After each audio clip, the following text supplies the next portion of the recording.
स्वागत है आप सभी का हमारे एक और नए वीडियो में। आज का जो वीडियो है क्लास 12 इकोनॉमिक्स का जो मोस्ट इंपोर्टेंट टॉपिक्स है आपके बोर्ड 2026 के लिए उसके ऊपर है। इसमें आप सभी को कंप्लीट डिटेल्स दूंगा कि आपको कौन कौन सा टॉपिक जो है ज्यादा पढ़ना है, कौन कौन सा टॉपिक का वेटेज ज्यादा है, किस तरह का एग्जाम जो पैटर्न होता है वो होता है। इसका पूरा डिटेल्स जो है आपको इस वीडियो में मिलने वाला है, तो पूरा वीडियो को एंड तक देखिए ताकि आप जो है सही से पढ़ पाए और सही से अच्छा मार्क्स स्कोर कर पाए। ठीक है, तो जो सबसे पहला चीज है एग्जाम पैटर्न कैसा रहेगा। ठीक है, एग्जाम पैटर्न आपका टोटल 100 मार्क्स का होता है, जिसमें 80 मार्क्स थ्योरी होता है प्लस 20 मार्क्स जो आपका प्रैक्टिकल होता है। ठीक है, तो 20 मार्क्स जो प्रोजेक्ट होता है उसमें आपको जनरली 19 या 20 तो ऐसे भी मिल ही जाता है। तो आपको फोकस किस पे करना है, थ्योरी पे करना है। ठीक है, 3 आवर का ड्यूरेशन रहेगा 80 मार्क्स का पेपर लिखने के लिए, ये तो आपको पता होगा, नॉर्मल सा चीज है। आपको 20 एमसीक्यू अटेम्प्ट करना पड़ेगा। ठीक है, एक एक मार्क्स का 20 एमसीक्यू रहेगा। 4 शॉर्ट आंसर टाइप क्वेश्चन रहेगा 3 मार्क्स वाला, और 6 शॉर्ट आंसर क्वेश्चन रहेगा आपका 4 मार्क्स वाला। ठीक है, तो जैसे कि यहाँ पे देखिए जो 4 है, ठीक है, 4 शॉर्ट आंसर है 3 मार्क्स वाले, तो इसमें से 2 आपका मैक्रो का होगा और 2 आपका इंडियन का होगा। ठीक है, और 6 शॉर्ट मार्क्स का है तो इसमें 3-3 होगा। और इसी तरह से 4 लॉन्ग आंसर टाइप क्वेश्चन जो 6-6 मार्क्स का क्वेश्चन रहता है वो रहेगा। इसमें से भी 2 आपका मैक्रो का और 2 इंडियन का रहेगा। तो इस तरह से जो आपका एग्जाम पैटर्न रहेगा इकोनॉमिक्स का वो डिवाइडर रहेगा, क्वेश्चन पेपर इसी तरह से आपका डिवाइडर रहेगा। इसी पैटर्न पे आपका जो क्वेश्चन है वो आपको मिलेगा। तो उसके बाद हम लोग आपको बता दें कि जो हमारा ई बुक सेल है जो चल रहा है अभी, आपको जो इकोनॉमिक्स का 10 ईयर का पीवाईक्यू है वो पूरा सोल्यूशंस के साथ बस आपको 29 रुपीज में मिल जाएगा। आप इन दोनों में से किसी भी एक व्हाट्सएप नंबर पे कांटेक्ट कर सकते हैं, आपको ये जो ई बुक है वो मिल जाएगा। इसके बाद जो हमारा सिलेबस का डिवीजन किस टाइप से है वो देख लेते हैं। ठीक है, तो 2 पार्ट में हमारा सिलेबस है, पार्ट ए और पार्ट बी। पार्ट ए में आपका इंट्रोडक्टरी मैक्रो इकोनॉमिक्स है जिसमें 40 मार्क्स से आता है। पार्ट बी में आपका इंडियन इकोनॉमिक डेवलपमेंट है जो कि भी 40 मार्क्स का आता है। मतलब इक्वल डिवीजन है, ऐसा नहीं है कि आप इंडियन इकोनॉमिक्स को इग्नोर कर सकते हैं। इंडियन इकोनॉमिक्स को भी पढ़िए, मैक्रो को भी पढ़िए, दोनों का इक्वल वेटेज है। ठीक है, तो इसमें आपका क्या क्या रहेगा, national income and related aggregate. ठीक है, उसके बाद money and banking, determination of income and employment, government budget and economy, balance of payment. ये आपका अलग अलग यूनिट्स है। ठीक है, अगर आप संदीप गर्ग का बुक यूज कर रहे होंगे तो उसमें अलग अलग चैप्टर्स दिया हुआ है। ठीक है, तो चैप्टर वाइज अलग होता है, ये आपका यूनिट वाइज है। ठीक है, मनी एंड बैंकिंग जो चैप्टर है इसमें 2 आपका मतलब यूनिट है, इसमें 2 चैप्टर दिया होगा, मनी एंड बैंकिंग। ठीक है, determination of income and employment में भी आपको 2-3 चैप्टर देखने को मिलेगा। तो चैप्टर अलग होता है और आपका जो मेन यूनिट है वो अलग होता है। ठीक है, तो उसमें कंफ्यूज मत होइएगा। और इंडियन इकोनॉमिक डेवलपमेंट में भी 3 यूनिट है। ठीक है, development experience 1947 to 90 and economic reform. ठीक है, करंट चैलेंजेस और आपका इंडिया डेवलपमेंट वर्सेस नाइबर्स। ठीक है, इसमें बस एक ही चैप्टर है और इसमें आपको शायद 4 और इसमें शायद 2 चैप्टर आपको इस तरह से देखने को मिलेगा। तो ये जो अलग अलग यूनिट्स है जिसका अलग अलग चैप्टर्स है, तो ये आपका सिलेबस रहेगा। मतलब कि जिस तरह से आपका लास्ट ईयर का सिलेबस आया था वो आप मतलब किसी से पूछ सकेंगे, तो वही सेम सिलेबस जो है वो इस ईयर भी आने वाला है। 40-40 मार्क्स का डिवीजन रहेगा, इसी तरह से आप प्रिपेयर कीजिएगा। उसके बाद अगर टॉपिक का वेटेज के हिसाब से मैं आपको बताऊं मैक्रो इकोनॉमिक्स में, तो सबसे ज्यादा वेटेज किससे आएगा, आपका determination of income and employment वाला जो सेक्शन है। ठीक है, उससे आपको सबसे ज्यादा मतलब क्वेश्चंस देखने को मिलेगा और उसी में से लॉन्ग आंसर ज्यादा आता है। ठीक है, उसके बाद फिर आपका इकोनॉमिक्स का जो फर्स्ट वाला है national income and related aggregate, ये वाला यूनिट से भी 10 मार्क्स आने वाला है। मतलब ये भी जो है बहुत ज्यादा इंपॉर्टेंट है। ठीक है, तो इसमें भी आपको बहुत ज्यादा ध्यान देना पड़ेगा, तो आप इसको देख लीजिएगा, इसको देख लीजिएगा। बाकी आपका मीडियम प्रायोरिटी मतलब 6-6 मार्क्स का इनमें से भी आने वाला है, ये हो गया, इनमें से ज्यादा नहीं आएगा। ठीक है, मनी बैंकिंग, गवर्नमेंट बजट और बैलेंस ऑफ पेमेंट।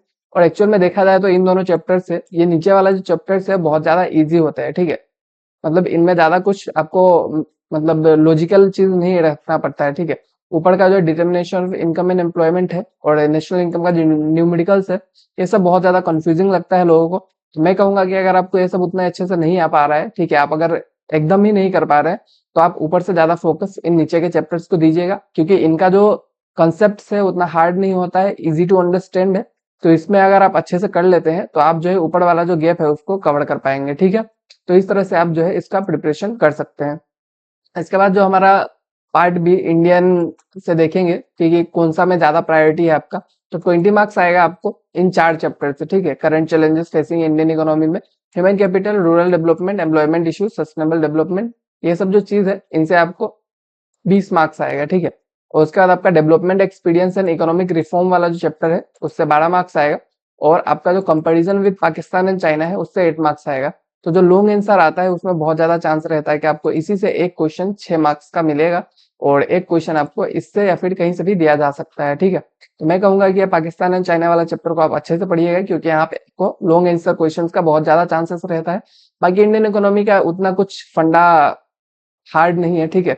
आप नॉर्मली थ्योरी चीज है, ठीक है। तो थ्योरी को आप जिस तरह से पढ़ते हैं, अगर आपका कोई और सब्जेक्ट होगा हिस्ट्री ज्योग्राफी, या फिर अगर आप कॉमर्स से है तो आपका बीएसटी होगा, तो जिस तरह से आप नॉर्मल थ्योरी पढ़ते हैं उसी तरह से आपको इसका भी थ्योरी को अच्छे से पढ़ना पड़ेगा, इसको समझना पड़ेगा, तभी जाके आप अच्छे से एग्जाम में लिख पाएंगे, ठीक है।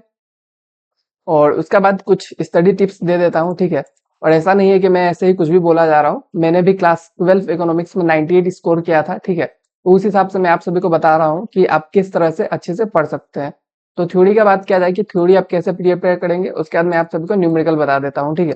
थ्योरी का बात किया जाए तो आप संदीप गढ़ का जो बुक है, जो मैं यूज करता था पहले, ठीक है, उसको यूज कर सकते हैं, या फिर कोई भी और अगर आप रेफरेंस यूज कर रहे हैं तो मैं कहूंगा कि उन्हीं पे फोकस कीजिए, क्योंकि एनसीईआरटी टेक्स्ट बुक इकोनॉमिक्स के लिए नहीं बना है, ठीक है। उसमें आपको कुछ भी नहीं मिलेगा, आप वहां से पढ़ेंगे तो आपको बहुत ज्यादा लॉस हो जाएगा। तो आप संदीप गढ़ का बुक यूज कीजिए, मैं तो यही रेकमेंड करूंगा। बाकी अगर कोई और रेफरेंस है अच्छा आपको लग रहा है तो आप वो भी यूज कर सकते हैं, ठीक है। उसके बाद आपका कंसेप्ट मैप्स बहुत ज्यादा जरूरी होता है, क्योंकि इकोनॉमिक्स में एक तो इतने सारे चैप्टर्स है, इतने सारे कंसेप्ट है, बहुत सारा मैप्स, आपका मतलब मैप्स नहीं, ग्राफ्स जो होता है वो अलग अलग हो जाता है। तो इस तरह से मैं कहूंगा कि आप हर चैप्टर का कंसेप्ट मैप बनाइए, उसको अच्छे से समझ लीजिए, वो ज्यादा बेटर रहेगा, आपका अंडरस्टैंडिंग बढ़ जाएगा, ठीक है। उसके बाद आप डेफिनेशन राइटिंग का प्रैक्टिस कीजिए। किसी भी चीज का डेफिनेशन बहुत ज्यादा इंपॉर्टेंट होता है इकोनॉमिक्स में। आप इकोनॉमिक्स में जब आपसे डेफिनेशन पूछा जाए तो आपको डेफिनेशन ही लिखना है, कुछ भी नहीं फेंक सकते, तो आपको मार्क्स नहीं मिलेगा। आपको पूछा जाए ग्रोथ इन्वेस्टमेंट क्या होता है, तो आपको ग्रोथ इन्वेस्टमेंट का ही डेफिनेशन लिखना पड़ेगा। आप मतलब कुछ भी नहीं लिख सकते कि व्हेन मशीनरी बाय वी से लाइक ऐसे तो आप नहीं लिख पाएंगे ना, वो मतलब डेफिनेशन नहीं होता है, ठीक है। आपको एक्सप्लेनेशन नहीं डेफिनेशन लिखना आना चाहिए। उसके बाद न्यूमेरिकल प्रैक्टिस का बात किया जाए तो आप नेशनल इनकम का जो कैलकुलेशन है उसको अच्छे से कर लीजिएगा, क्योंकि वो बहुत ज्यादा इंपॉर्टेंट है। एक क्वेश्चन तो आना है, ये तो कंफर्म है, ठीक है। उसके बाद मल्टीप्लायर प्रॉब्लम्स जो है उससे भी एक क्वेश्चन आना है, ये भी कंफर्म है, तो उसको भी कर लीजिएगा। और गवर्नमेंट बजट से भी बहुत बार क्वेश्चन आ जाता है, तो वो भी आप देख लीजिएगा एक बार। इनका न्यूमेरिकल्स को आप अच्छे से कर लेंगे तो आपको जो है 95 प्लस लाना बहुत ज्यादा डिफिकल्ट नहीं रह जाएगा। बट आप बस न्यूमेरिकल पे फोकस मत कीजिए, क्योंकि न्यूमेरिकल के ऑप्शन में थ्योरी होता है, ठीक है। तो अगर आपको न्यूमेरिकल नहीं आ रहा है तो आप थ्योरी लिख सकते हैं, इसीलिए मैं कहूंगा थ्योरी ज्यादा इंपॉर्टेंट है, ठीक है। थ्योरी आप कर लेंगे, बस न्यूमेरिकल एक भी आपने टच तक नहीं किया है ना, फिर भी आप 90 प्लस ला सकते हैं। तो आप थ्योरी पे ज्यादा ध्यान दीजिए, न्यूमेरिकल से वो बेटर रहेगा, ठीक है। सबसे लास्ट और most important previous year question को करना, ठीक है। और प्रीवियस ईयर क्वेश्चंस के लिए मैंने आपको बुक भी बता दिया है, आप जो हमारा 10 ईयर पीवाईक्यू है सॉल्यूशंस के साथ पूरा ले सकते हैं, बस 29 रुपीज, ठीक है। इतना तो कोई भी कहीं पे भी खर्च कर देता है आजकल, मतलब आइसक्रीम भी नहीं मिलता है इतने में। इतना में आपको ये ई बुक जो है एकदम अच्छे से मिल जाएगा। आप कौन से भी मतलब नंबर पे कांटेक्ट कीजिए, वहां पे आपको ये बुक जो है वो मिल जाएगा, ठीक है। तो आज का वीडियो जो है यहीं पे एंड होता है। Thank you.